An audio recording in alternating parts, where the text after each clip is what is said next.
Monsieur le Président, Madame la conseillère régionale déléguée, chers collègues, c'est un trou de verdure où chante une rivière. Ce poème, nous l'avons tous confusément en mémoire. Nous l'avons probablement appris à l'école, sans en percevoir alors toutes ses dimensions. Le jeune Arthur Rimbaud écrit ces phrases quelques jours après la sanglante bataille de Sedan, où la France sombre face à la Prusse. Il date son manuscrit de septembre 1870.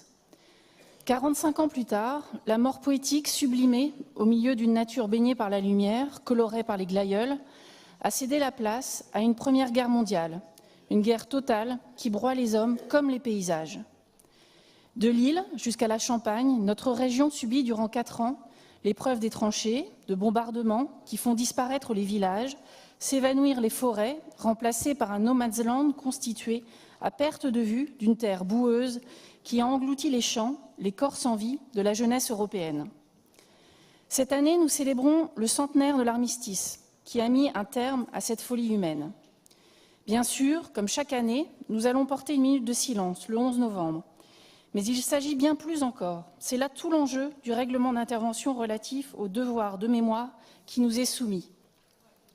Il est essentiel, à mes yeux d'élus des Hauts-de-France, que notre institution soutienne les initiatives qui dépassent les limites administratives pour construire avec justesse une identité régionale forte.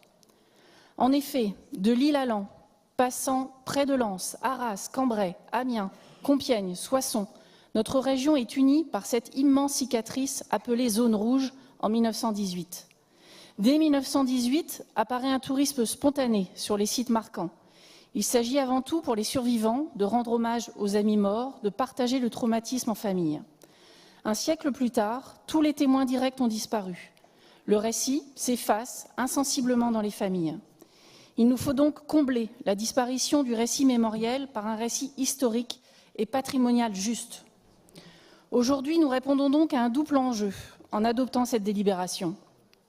Nous contribuons à forger et à transmettre cette histoire qui fait corps avec notre région. Je souhaite insister sur la nécessité de faire vivre ce récit avec l'appui des technologies numériques, de la création artistique contemporaine. Une politique mémorielle réussie passe aussi par un 3.0. Nous contribuons au rayonnement de notre grande région dans un espace mondialisé. Quel point commun entre un paysan de Sibérie, un commerçant de Québec, un éleveur de Nouvelle-Zélande, un pêcheur prussien, un instituteur écossais, un cultivateur sénégalais, un artiste de New Jersey. Leurs yeux se sont fermés dans notre terre de France. Ils reposent à Vimy, Longueval, à Fère-en-Tardenois et tant d'autres lieux de mémoire. Aussi, au même titre que la Normandie incarne le D-Day et la Libération, célébrés par 6 millions de visiteurs par an, notre région peut symboliser, dans une pratique mémorielle active, l'histoire de la Grande Guerre. Ce rayonnement est aussi un levier économique fort.